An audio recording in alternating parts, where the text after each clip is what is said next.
یہ جو قرآن کی آیت ہے نا کہ قیامت کے دن لوگوں کے چہرے بتائیں گے کہ بندہ جنتی ہے یا جہنمی ہے۔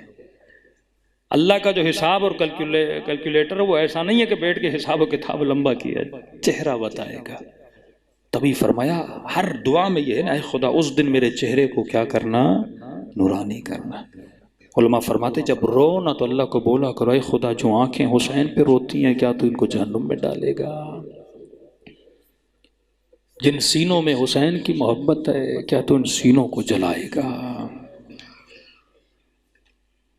دعائے کمیل کے جملے یہ راتیں شب جمعہ توبہ کی راتیں بھی ہیں، پڑھا کریں کہ اے خدا میں نے جتنے گناہ کیے یہ گناہ تیری دشمنی میں نہیں کیے، غفلت میں کیے، نادانی میں کیے۔ بولا کرو امام زمانہ اگر آپ کا دل دکھا بھی ہے نا میرے عمل سے، مولا میں نے دشمنی میں نہیں دکھایا۔ حور کو کیوں بخشش ملی؟ کیونکہ حور نے حسین کا راستہ مولا کی دشمنی میں نہیں روکا تھا۔ آیا معافی مانگی، مومنین کہتے ہیں مولانا کیسی معافی مانگیں؟ معصوم فرماتے ہیں توبہ کرو شب جمعہ توبۃ النصوح۔ فرما شیعہ ڈائریکٹ جائے گا لیکن جو محب ہے حساب دے کر جائے گا، اور کہا اگر اس حساب سے بچنا چاہتے ہو دنیا میں توبہ کرو۔ یہ توبہ کے دروازے اللہ نے رکھے۔ ساری رات ہم کہاں پہ بتا دیتے ہیں، اللہ کے لیے ٹائم نہیں، بندہ 10 منٹ 15 منٹ اپنے رب سے راز و نیاز کرے۔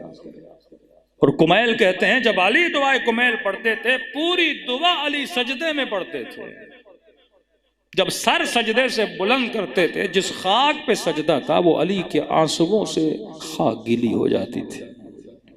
دعائے عرفہ تو پڑھو۔ امام حسین کے لیے سیدہ زینب فرماتی یا رب یا رب یا رب کہتے کہتے حسین زمین پر گر پڑے۔ یہ عشق اہل بیت کو اپنے خدا سے، آج اتنی غفلت خدا سے، جس پروردگار عالم کی الفت و محبت کے لیے سب کچھ آل رسول نے قربان کیا۔ کتنے گھر ہیں ہمارے جن میں دعائے کمیل پڑھی جاتی ہے، تنہائی میں بیٹھو، کوئی کہتے مولانا حاجت قبول نہیں ہوتی، بچہ بیمار ہے، بھئی دعائے کمیل پڑھو، پڑھنے کے بعد پانی پہ پھونکو۔ معصوم فرماتے ہیں دعا کیوں نہیں قبول ہوتی؟ کہا گناہ کی وجہ سے نا، گناہ ہٹے اللہ دعا کو قبول کر دے گا۔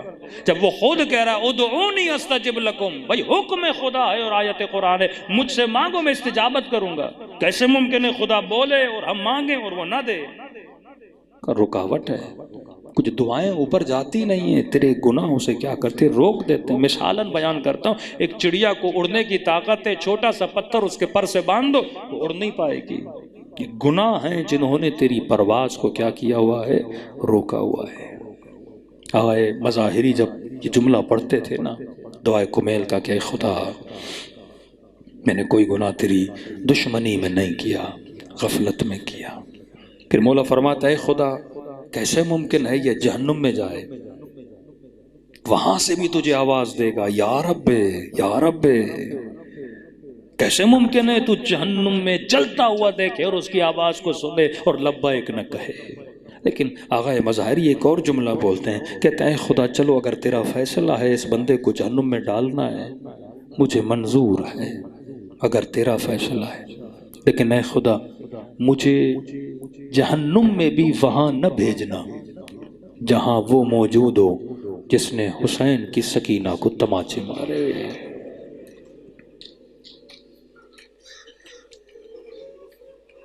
فرماتا ہے خدا میں بد ہوں، بد سے بھی بدتر ہوں، لیکن میں عاشق حسین ہوں۔ پھر مولا یہ بھی فرماتے ہیں اے خدا جب تو اپنے محب کو جہنم میں ڈالے گا تیرا دشمن ہنسے گا نہیں، میرا مذاق نہیں اڑائے گا، تو کبھی اپنے چاہنے والے کو جہنم میں نہیں ڈالتا۔ اے خدا میں عاشق حسین ہوں، میں عاشق علی ابن ابی طالب، بس توبہ کرنے کی دیر ہے، وہ ارحم الراحمین ہے۔ وہ کہتے ہیں آج تو سدھر جا اور میرے دروازے پہ آ، حب ذات تو حسین میں ہے نہ اولاد حسین میں ہے، راستہ روکا حسین کا، کوفے جاتے مولا تو ماجرا کوئی اور ہوتا۔ توبۃ النصوح توبۃ النصوب کیا ہے؟ ایسی توبہ کہ جس کے کرنے کے بعد بندہ گناہ کی طرف پلٹ کے نہ جائے. یا معصوم نے فرمایا کہ گناہ کے توبہ کی قبولیت کی نشانی یہ ہے کہ جس گناہ سے تو نے توبہ کی ہے جب تک اس کی نفرت تیرے دل میں پیدا نہ ہو جائے